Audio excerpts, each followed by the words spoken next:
आप लोग भी बोलिए श्री सीताराम,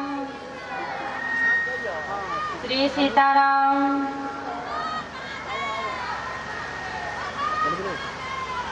श्री सीताराम।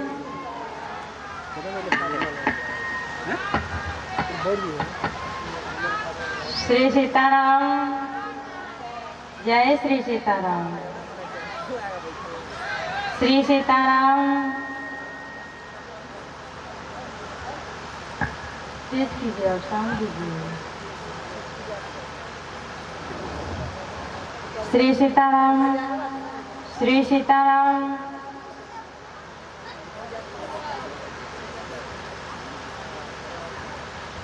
सभी प्रभु प्रेमियों से मैं मानस मंदाकिनी हाथ जोड़ करके करबद्ध प्रार्थना कर रही हूँ कि आप लोग इधर उधर जो घूम रहे हैं आकर के कथा पंडाल में स्थान ग्रहण करें और भगवान की अमृतमयी कथा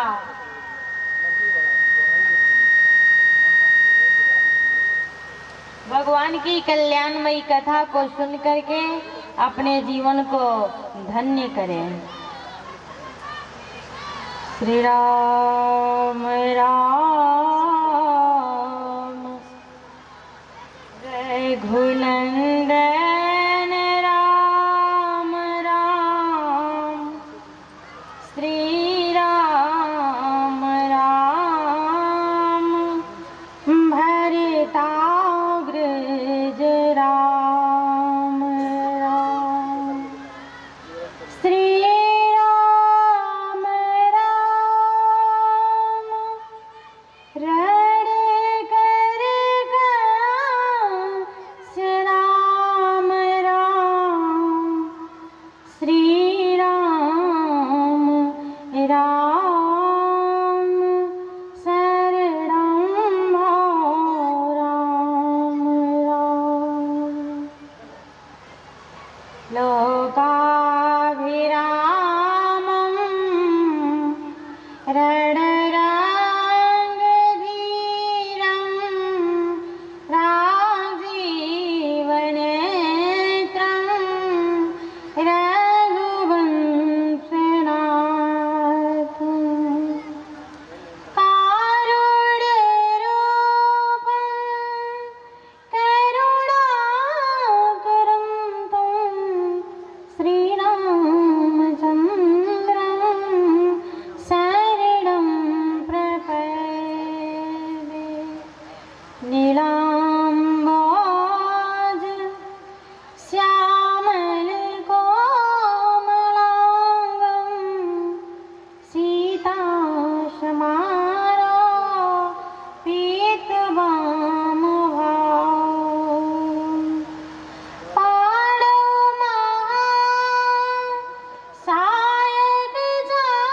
सायकचारुचापं नमामि रामं रघुवंशनाथम्।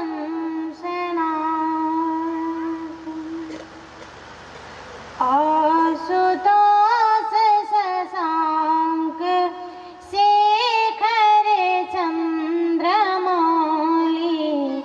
चिदम्बरा कोटि कोटि प्रणाम शम्भो कोटि नमन दिगम्बरा। कृष्णाय वासुदेवाय हरये परमात्मने प्रणतः क्लेश नाशाय गोविन्दाय नमो नमः।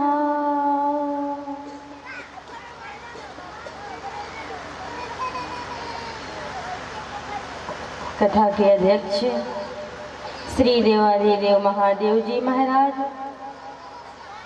बुद्ध मंगलमय संत समाज, विद्वत समाज, दूर दूर से आए हुए श्री राम राष्ट्र भक्तगण, समस्त संत चरण, भक्त चरण, साधु चरण, सबके चरणों में नमन करते हुए अपने वैदिक मंत्रों के माध्यम से समस्त वातावरण को शुद्ध और शांत करने वाले परम पूज्य श्री यज्ञाचार्य जी महाराज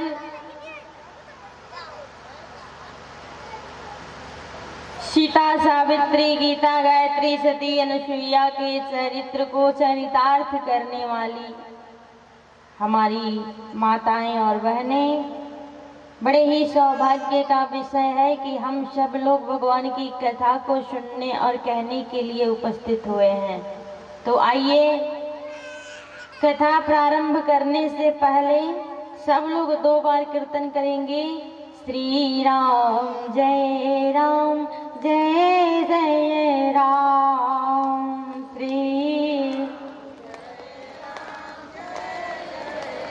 श्री राम जय राम, जय जय राम। श्री राम, सब लोग ताली बजाते हुए प्रेम से। श्री राम जय राम, जय जय राम। श्री राम जय जय विघ्न हरण हनुमान, जय जय संकट मोचन, जय हनुमान।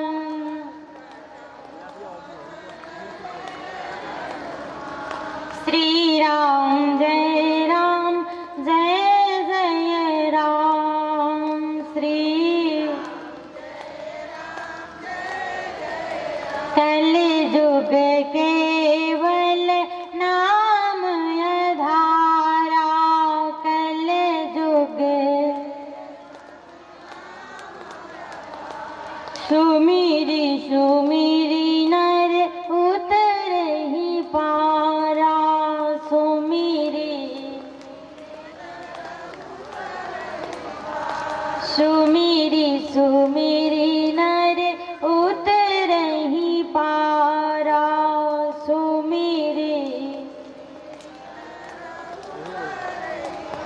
श्री राम जय राम, जय जय राम। श्री मंगल भवन अमंगल हारी, मंगल मंगल भवन अमंगल हारी, मंगल उमा सहित जय जपत पुरारी, उमा उमा सहित जय जपत पुरारी, उमा। श्री राम जय राम, जय जय राम। श्री सियावर रामचंद्र की, शंकर भगवान की, श्री हनुमान जी महाराज की, यज्ञ पुरुष भगवान की, श्री यज्ञाचार्य जी महाराज की, भक्ति और भगवान की, जय जय श्री सीताराम।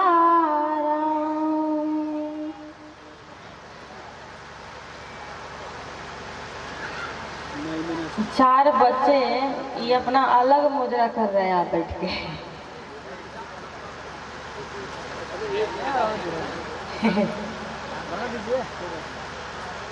इन लोगों से भैया डर के रहना चाहिए। एक पंडित जी हवन कर रहे थे और हवन कर रहे थे, एक लड़का को लड्डू दिए और कहे बेटा हवन कुंड में डालकर बोल दो स्वाहा। तो वो लड्डू अपने मुंह में डालकर कहता है, पंडित जी आहा। देखिए खुश हो गया सब।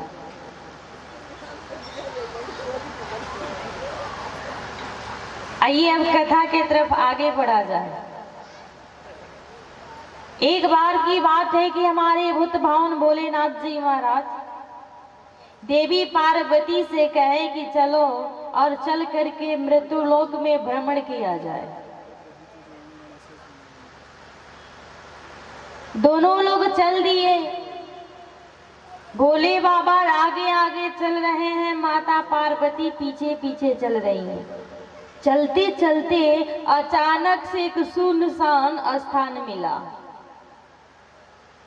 वहां सुनसान, एकदम एकांत, मानो वो शमशान है। और हमारे भोले बाबा वहां बैठ के और वहां की धूली अपने शरीर में लगाने लगे। एकदम बिल्कुल सुनसान। देवी जी देखी तो बोली, नाथ भस्म लगाते हैं ये कम है क्या? ये सुनसान स्थान का मिट्टी लेकर के अपने शरीर पे पोत रहे हैं। शंकर जी मुस्कुराए और कहे, देवी तुम भी बैठ जाओ और बैठ करके यहाँ का मिट्टी थोड़ा तुम भी अपने शरीर पे लगा लो। मैया बोली कि इस मिट्टी में आखिर है क्या? किस लिए मैं ये मिट्टी अपने शरीर में लगा लूं? भोले बाबा कहे कि हे देवी, आज से 10,000 पहले यहाँ पे भगवत कथा हुई थी।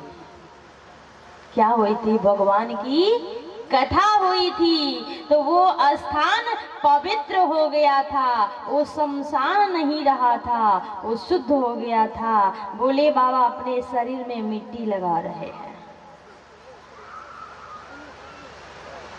फिर आगे चलते चलते गए, फिर एक सुनसान बंजर स्थान मिला और वहां शंकर जी बैठ के और लगे मिट्टी पोतने।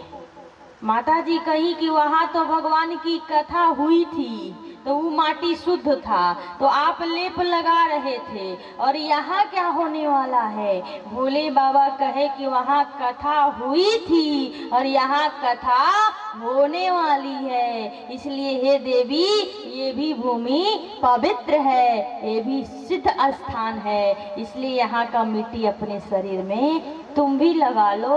तो सोचिए, जहाँ हो गई है, जहाँ होने वाली है, वहाँ का स्थान जब पवित्र हो सकता है, तो जहाँ हो रही है यहाँ का तो बात ही मत पूछिए। जहाँ वर्तमान में कथा चल रही है, अभी हम सब लोग बैठ करके जहाँ पे कथा सुन रहे हैं, ये तो और सिद्ध स्थान हो गया कि नहीं? इसलिए इस स्थान को छोटा नहीं समझना चाहिए। हमारे देवता लोग भी इस मानव तन को पाने के लिए तरसते हैं कि कब मानव का तन मिल जाए कि भगवत प्राप्ति हो जाए। क्योंकि देवलोक में आप जाइएगा तो आपको देवता लोग मिलेंगे, भगवान मिलेंगे, लेकिन ये भगवान की कथा देवलोक में नहीं होती है। भगवान की कथा इस धरातल पे होती है, जहां हम लोग बैठ करके इस कथा को श्रवण कर रहे हैं, सुन रहे हैं। ये कथा देवताओं को भी दुर्लभ है। बड़े भाग्य मानुष तन पावा, सुर दुर्लभ सब ग्रंथन गावा। मानुष का तन बड़े भाग्य से मिला है। किस लिए मिला है? खाली कमाने खाने के लिए नहीं।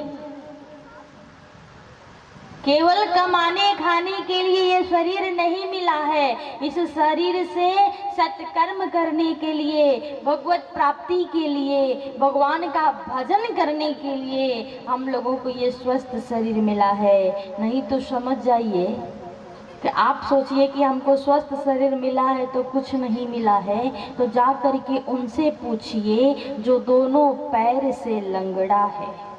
जा करके उनसे पूछिए जिनके आंख से दिखाई नहीं देता है, यानी कि जो अंधा है, जो बहरा है, उनसे जाकर पूछिए जीवन जीने की कला क्या है। वो क्या बताएगा?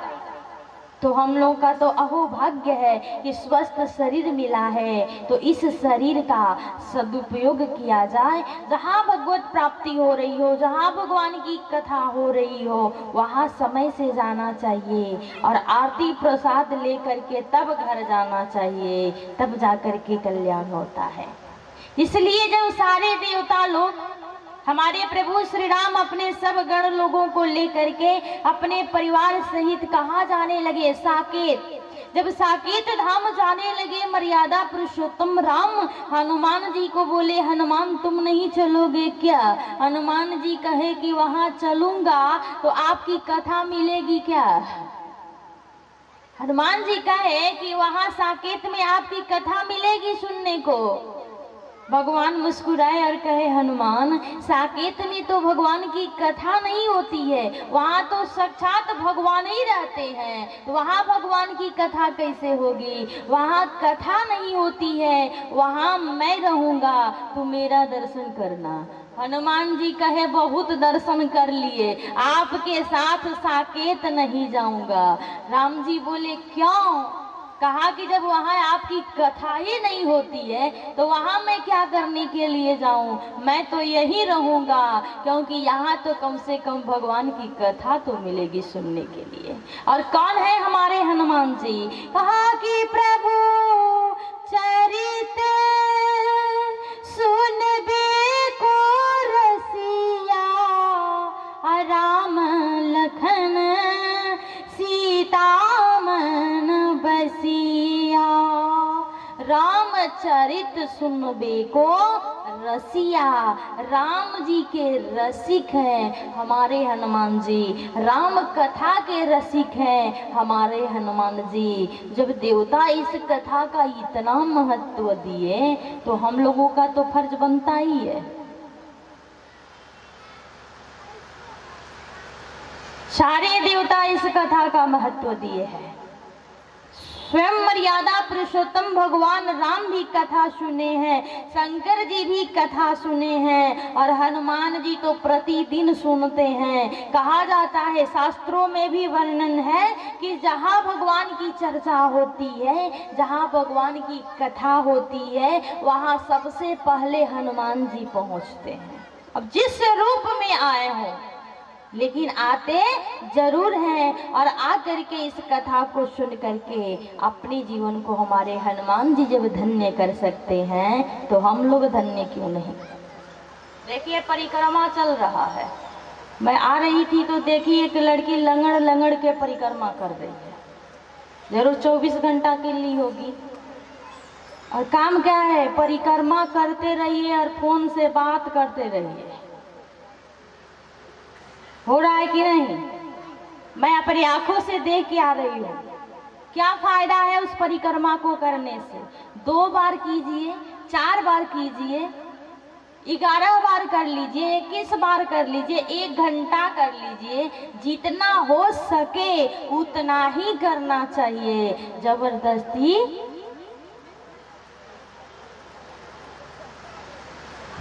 ये मोबाइल ऐसा चीज है ना, इसका हर जगह एंट्री है, हर जगह।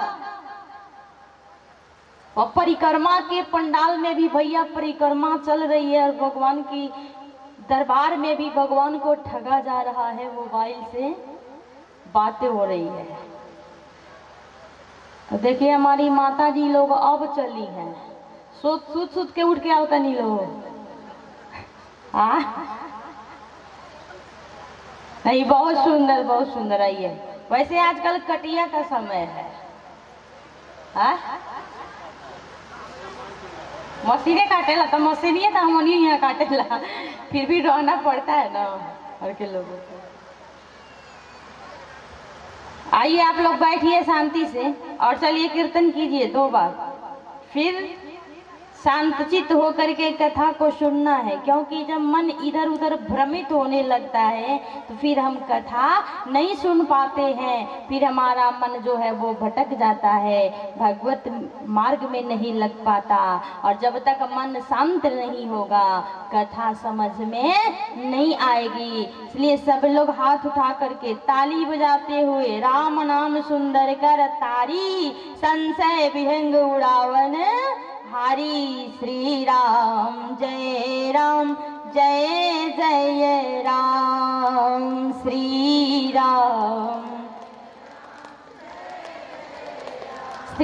राम जय जय राम।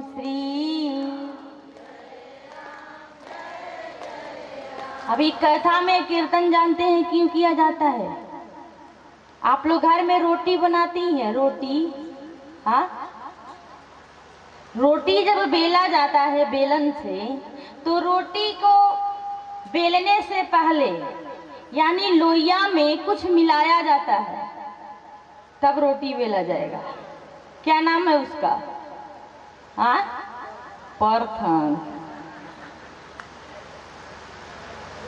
परथन लगाया जाता है। यदि लोइया में परथन न लगाया जाए तो हमारा जो लोइया है ना वो बेलन में चिपक जाएगा, और फिर हम रोटी नहीं बेल पाए। अब बिना परथन के यदि हम चाहे कि रोटी बेल ले तो बन जाएगा क्या कि अफ्रीका का नक्शा बनकर तैयार हो जाएगा। बिना परथन के रोटी न तावे पे जा पाएगी और न गोल हो पाएगी, नक्शा बन के रेडी। इसलिए उसमें क्या लगाया जाता है? परथन। परथन लगा करके रोटी को बेलिए तो रोटी आपकी गोल होती है। अब कितना लोग ज्यादा परथन लगा देला।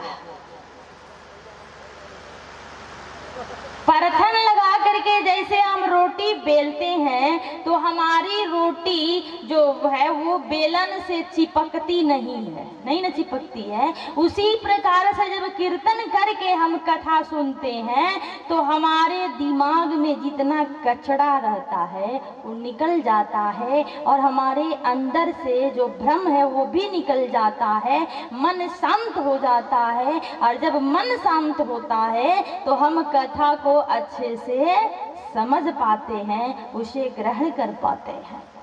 लेकिन आजकल तो कीर्तन गाने में शर्म है, कीर्तन कोई नहीं गा पा रहा है।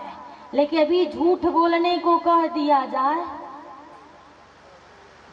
अच्छा माता जी आप लोग बताइए, इसमें से कितने महिलाएं झूठ बोलती हैं? हाथ उठाइए तो। क्यों ना? दुबे जी कोई नहीं बोलता है, जे बोलते हो वो हाथ उठाई, बेइज्जती कराई अपन। और आप लोग तो बोलते ही नहीं होंगे, हाँ बोलते हैं थोड़ा थोड़ा। भैया बिना झूठ के सृष्टि चलने वाली नहीं है। झूठ भी जरूरी है और सच भी जरूरी है, दोनों जरूरी है। लेकिन बहुत लोग अति कर देते हैं, अति झूठ बोलने लगते हैं। तो अति झूठ नहीं होना चाहिए। कुछ स्थान पे झूठ बोलना भी सही कहा गया है। जैसे मानिए किसी के लड़की के शादी में भरपूर झूठ बोल लीजिए, उसका पाप नहीं लगता है। जितना झूठ बोलना है लड़की के विवाह में बोल लीजिए, उसका कोई पाप ही नहीं लगेगा, आपके सर पे पाप चढ़ेगा ही नहीं। अब झूठ बोलने में हमारी माता जी लोग थोड़ा पीछे हैं कि आगे हैं? आगे है। देखिए माता जी करें, हम लोग आगे हैं। भैया गलती करना बहुत बड़ी बात नहीं है, लेकिन गलती को मान लेना बहुत बड़ी बात है।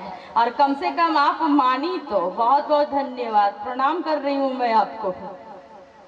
कहा एक साधु बाबा प्याज खा रहे थे, एक प्याज उनको नहीं खाना चाहिए, वो मंदिर के पुजारी थे, लेकिन कुछ तकलीफें थी तो बाबा बेचारा छुप के खा रहे थे। उनको भी डर था कि कहीं बवाल न मच जाए, तो छुप के खा रहे थे प्याज। कोई डॉक्टर बताया था।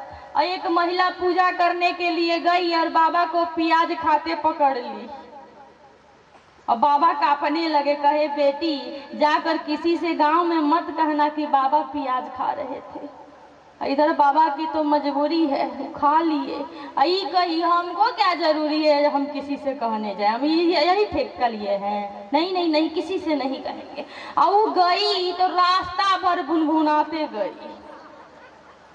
अब जो भी मिले पूछे क्या हुआ है, क्यों भुनभुना रही हो? अरे वो साधु बाबा प्याज खा रहे थे, हमको बोले हैं किसी से कहना नहीं है।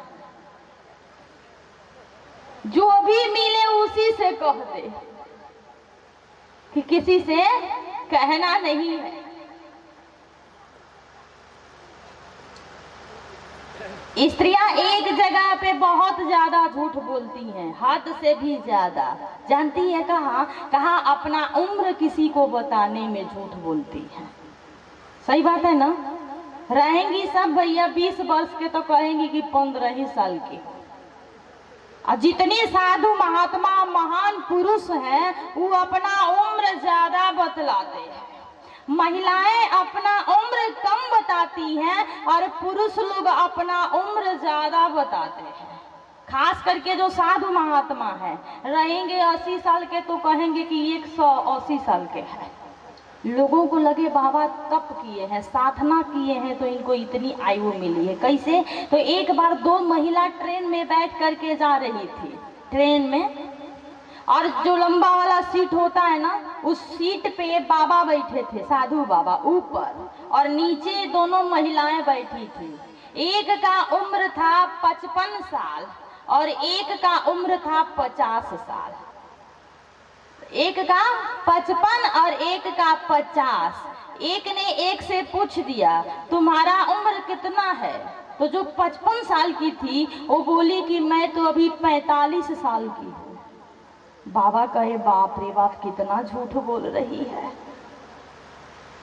तब तक भैया जो 50 साल की थी वो बोल पड़ी कि मैं तो अभी 40 साल की ही हुई हूँ। अब बाबा से रहा नहीं गया, बाबा ऊपर से नीचे धड़ाक दे गिर गए। और लोग पूछे बाबा आपको कौन सा रोग हो गया, अचानक क्यों गिर गए? बाबा बोले हमारा अभी अभी जन्म हो रहा है।